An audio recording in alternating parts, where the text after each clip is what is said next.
Mereka bertanya, berapakah usia bumi ini? Mereka dapati bahawa batu yang paling lama yang mereka temui, usianya mencapai 46 bilion tahun. Apakah yang tepat? Wallahualam. Mereka dapati bahawa, kita lihat tadi, dalam ayat tadi mengatakan bahawa Allah menciptakan bumi dalam masa 2 hari. Kodiknya dalam masa 4 hari. Dan barangkali wallahualam, yang mereka temui di kulit bumi ini, batu batan yang ditemui pada gunung ganang ini, hanyalah pada lapisan terakhir gunung bumi kita. Sedangkan bumi Allah jadikan dalam masa 6 hari, dalam masa 4 hari. Yang awalnya dalam masa 2 hari, kemudian kulitnya Allah jadikan dalam masa 4 hari. Maksudnya apabila kita temui usia batu di atas permukaan bumi, dia tidak menggambarkan usia bumi itu sendiri. Sebab usia bumi boleh kita cek, boleh kita lihat yang ada dalam dasar bumi, di pusat bumi. Tetapi siapa yang boleh masuk ke pusat tersebut? Dan oleh sebab itu maklumat tentang bumi sebenarnya belum dapat kita dapat data yang tepat. Dan mereka, bagaimanakah mereka mengukur usia bumi ini ataupun batu ini? Inilah antaranya ialah pertukaran unsur. Mereka mengkaji tentang plumbum kepada uranium. Plumbum bertukar menjadi uranium dalam masa yang lama. Mereka melihat dalam satu komponen batu tersebut, berapakah kandungan plumbum dan berapakah kandungan uranium. Uranium sangat aktif. Oleh sebab itu, mereka dapat menggambarkan berapakah usia perubahan antara plumbum dengan kepada uranium. Oleh sebab itu, mereka dapat menganggarkan berdasarkan kepada kandungan uranium dalam batu tersebut, mereka dapat gambarkan usia batu tersebut. Dalam konteks ini kita lihat. Yang sebelah kiri dengan sebelah kanan. Yang ada uranium lebih banyak ini menggambarkan dia lebih tua. Berdasarkan pada data inilah mereka menentukan usia batu-batan yang mereka temui. Dalam konteks ini kita lihat carbon 14, carbon 14 juga boleh kita nyatakan sebagai indeks kita untuk mengkaji usia batu-batan ataupun kayu-kayuan. Yang ada kandungan carbon 14, sebab carbon 12 dia isotopnya kepada carbon 14, maka dia mengambil masa yang tertentu. Dan berdasarkan kepada perebutan ataupun pada hilangnya bahan tersebut, separuh daripada konteks asalnya dapat kita tentukan usia. Umpamanya karbon, dia separuh usianya, dia mengambil masa 11,000 tahun. Berdasarkan kepada perebutan ataupun C14 ini, kita dapat anggarkan usia. Tuan-tuan yang saya hormati, barangkali kita bercakap tentang ilmiah, kita bercakap tentang saintifik hari ini, dan kita juga pinjam daripada ilmu orang lain. Oleh sebab itu, barangkali kajian mereka tepat, barangkali tidak. Oleh sebab itu, kita untuk membandingkan bagaimanakah matlamat, maklumat yang pasti, yang sah, yang pasti ialah wahyu ilahi. Tetapi kajian mereka ialah untuk dibandingkan dengan wahyu ilahi. Oleh sebab itu, mereka mengkaji dan setiap kajian mereka approaching the truth. Inilah tujuan mereka Allah, supaya mengkaji tentang bagaimanakah Allah ciptakan bumi dan langit. Ini batu yang juga menggambarkan sesuatu. Mereka dapat melihat bagaimanakah usia batu tersebut berdasarkan pada komponen yang terdapat di dalam batu tersebut. Dan maka ayat tadi kita dijadikan panduan untuk kita mengkaji seterusnya bagi seorang ahli saintis Muslim yang bertakwa. Ayat Quran ini menjadi panduannya untuk dia menerokai apakah yang dapat kita kajikan daripada ajaran alam semesta, sebab Allah mengangkatkan kita supaya kul sifrad panzuru kaifa haqa, dan bagaimanakah Allah mulakan ciptanya berdasarkan pada data-data yang kita temui di seluruh bumi ini. Dan mereka isytiharkan bahawa gunung yang paling tua di atas muka bumi ini yang terdapat di South Africa ataupun di Afrika Selatan, mereka mengatakan gunung tersebut usianya 35 bilion tahun. Berdasarkan kajian tadi. Dan kita kena ingat bahawa era ataupun ralat yang mereka lakukan, mereka dapat ralat tertentu. Begitu juga mereka mengatakan bahawa di Australia, bajaran gunung mereka usianya 34 bilion tahun. Dan di Afrika, kawasan gunungnya yang berusia 27 bilion tahun. Dan inilah usia bagi batu batan di atas permukaan, bukan di dalam bumi. Maksudnya dia tidak menggambarkan usia bumi. Sedangkan Barat mengatakan itulah usia bumi. Tidak tepat sama sekali. Sebab usia bumi ialah kita harus melihat apakah yang ada di dasar bumi, di pusat bumi. Dan apa yang dikaji oleh mereka ini ialah apa yang ada di surface, di atas permukaan, dan dia tidak menggambarkan usia bumi sendiri sebab Allah menjadikan bumi dalam masa 4 hari. Tuan-tuan, mengikut kajian seorang saintis ini, dia mengatakan bahawa apa yang dinyatakan oleh geologi barat ini langsung tidak tepat. Sebab mereka hanya setakat ini mengambil data sepaling dalam pun hanyalah sejauh 3 km. Dan mereka mengambil batu batan yang jatuh Apollo 11 katanya, mendarat di bumi, di bulan, dan mengambil sampel batu, dan usianya hampir sama dengan apa yang ada di muka bumi. Itu pun mereka tidak mengambil di dasar bulan, mereka hanya mengambil di permukaan bulan. Tentulah tidak menggambarkan usia bulan sebenarnya. Dan selain pada itu ialah daripada meteor, daripada taik bintang ataupun daripada meteorit yang jatuh ke bumi, dan mereka ukur usianya hampir sama. Dan inilah yang memberikan satu gambaran bahawa bulan, bumi dalam usia yang hampir sama, dan itu maksudnya permukaannya. Dan sebahagian daripada meteorit juga usianya hampir sama. Dan apa kesimpulan yang mereka lakukan? Dan tuan-tuan yang saya hormati, mereka mengatakan bahawa kajian sekiranya mereka pergi ke dalam dasar bumi, dan apakah mereka hanya mendapat data yang sama seperti bumi, mereka menjawab tidak. Data yang mereka temui, satu lava yang keluar usianya 10 juta tahun, dan ini memeranjatkan ahli geologi. Barangkali di antara ahli geologi yang mendengar kata saya, mereka tidak temui bahawa lava berusia 10 tahun yang datang 10 bilion tahun yang datang daripada perut bumi. Maksudnya batu batan di atas permukaan bumi tidak dapat menggambarkan usia bumi. Dan inilah yang ditemui.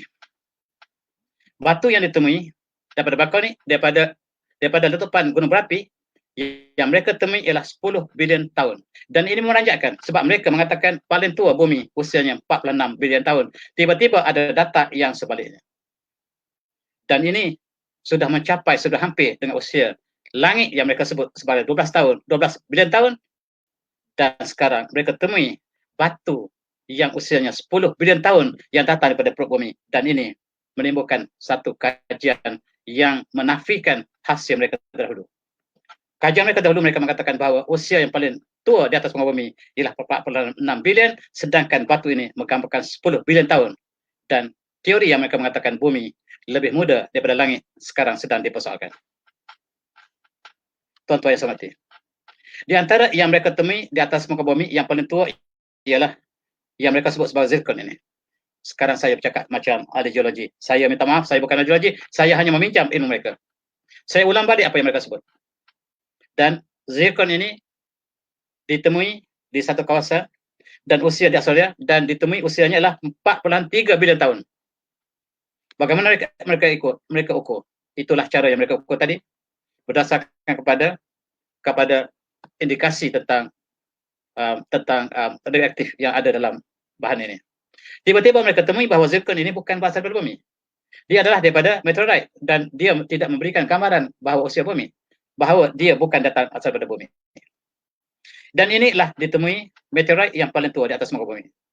Meteorit ini berusia sekitar 46 bilion tahun, dan itu sebab mereka mengatakan bumi ini usianya 46 bilion tahun. Rupa-rupanya boleh dikaji bahawa yang mereka temui 46 bilion ini bukan berasal dari bumi, tetapi yang datang daripada meteorit. Dan inilah di antara persoalan-persoalan yang mereka kaji. Dan sekiranya mereka kembali kepada wahyu ilahi, mereka akan mendapat satu paksi yang mantap untuk mereka meneruskan kajian, dan kajian mereka semakin lama approaching terus. Tuan-tuan, ini sebahagian daripada batu-batuan yang mereka kaji. Dan begitu juga mereka mengkaji tentang permata-permata yang juga mempunyai struktur yang tertentu, yang mempunyai usia tertentu. Chemical composition ini juga memberikan gambaran usia mereka. Dan saya ingin teruskan kepada satu kajian terakhir, iaitu bagaimanakah petroleum yang ditemui? Apakah hubungan dengan kehidupan yang lampau yang pernah berada di situ? Ini dikaji oleh sebahagian oleh saintis barat, dan mereka mengatakan bahawa mereka percaya bahawa seluruh alam semesta ini, seluruh bumi ini pernah ditutupi oleh lautan yang seluruhnya dunia. Sebab kemana saja mereka temui? Mereka temui fosil-fosil sama ada di lembah ataupun di pegunungan. Di gunung mereka temui fosil-fosil yang menggambarkan bahawa gunung tersebut pernah berada di bawah lautan. Walaupun mereka timbul kemudian, tetapi mereka pernah berada di lautan. Ini kajian dilakukan oleh mereka. Dan mereka buat kesimpulan bahawa bumi ini pernah ditutupi oleh lautan.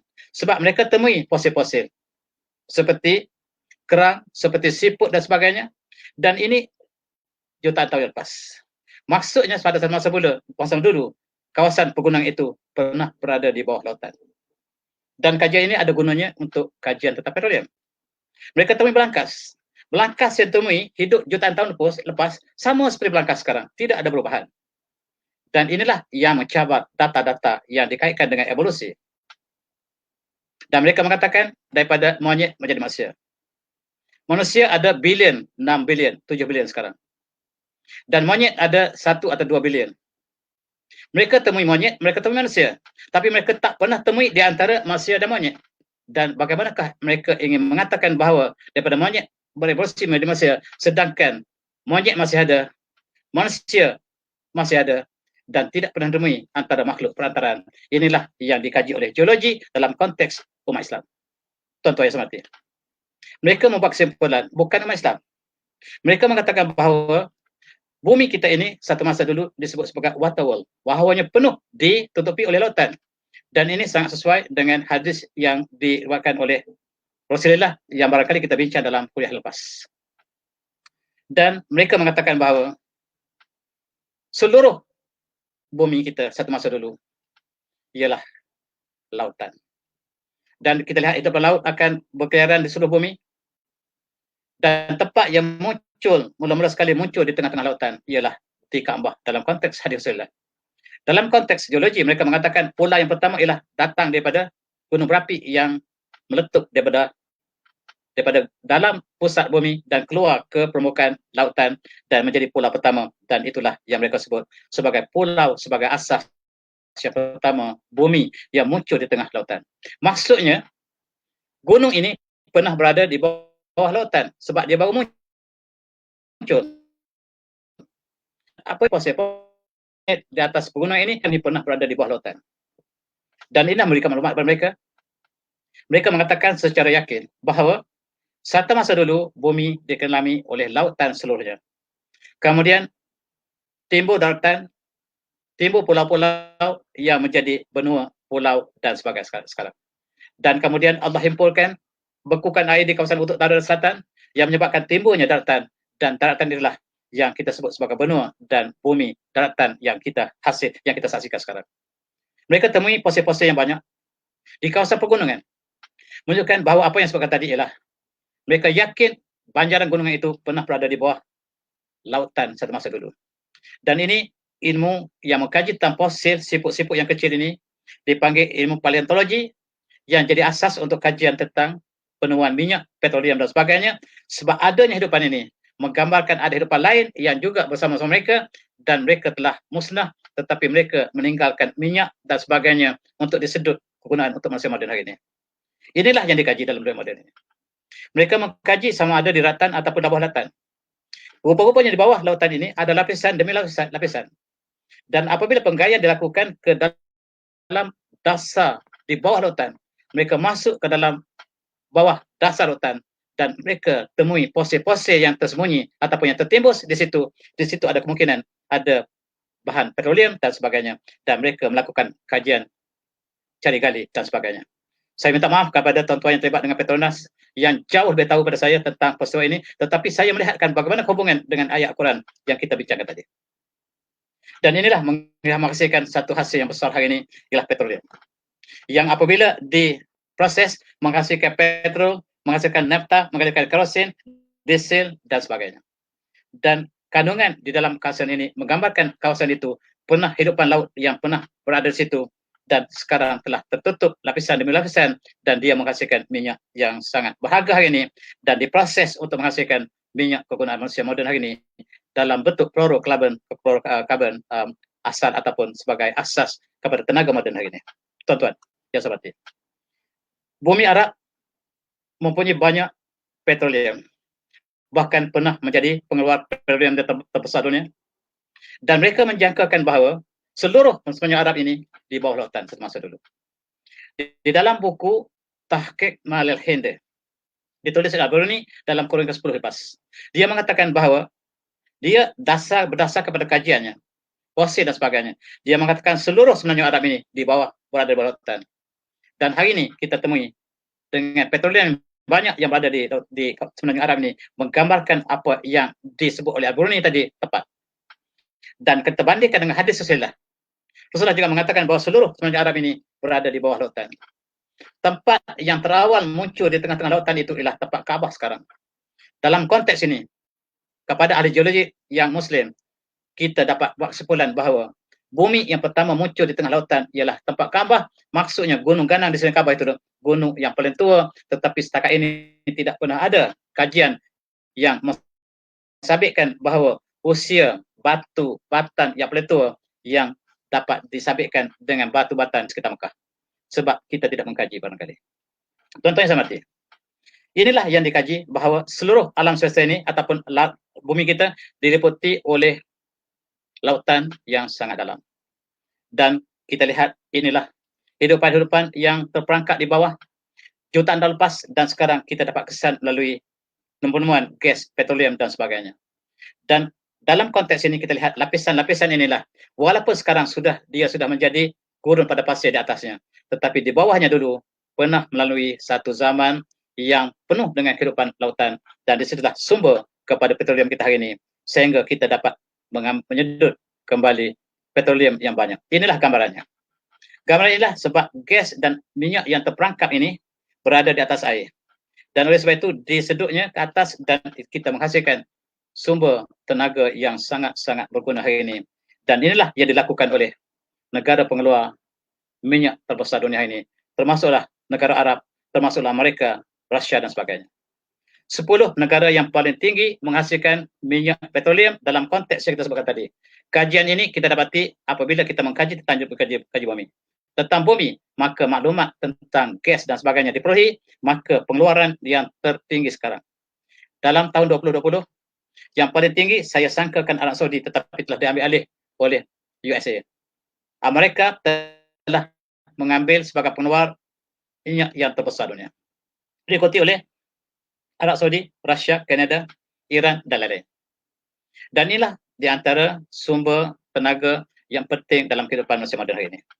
Dan bagaimanakah bumi yang tandus, bumi Arab yang tandus telah bertukar dengan kurniaan Allah daripada minyak petroleum yang banyak ini, mengubah negara mereka daripada miskin kepada kekayaan yang mereka hadapi sekarang. Lihatlah Dubai, lihatlah UAE yang telah muncul sebagai satu negara yang sangat maju sekarang. Asalnya padang pasir yang tandus. Sekarang mereka membina tamadun yang besar berdasarkan kepada galian minyak yang pernah ditemui, dan mereka telah membina kemewahan yang cukup luar biasa hasil daripada kajian mereka tentang petroleum dan sebagainya. Dan itulah antara hikmah mengkaji Qul Sirul Fadru Kaifarul Haq, dan kaji berjalan kamu dan bergembarlah kamu di atas bumi, dan lihatlah bagaimanakah Allah menciptakan bumi, menciptakan ciptaannya dulu. Dan hasilnya kita dapati bahawa petroleum yang ditemui ialah hasil pada kajian untuk mengembara di muka bumi, dan melihat bagaimanakah Allah menciptakan alam semesta ini, Allah menciptakan bumi ini, bagaimanakah lapisan-lapisan strata bumi yang Allah ciptakan, dan terperangkap di situ antaranya lah minyak dan gas yang sangat diperlukan.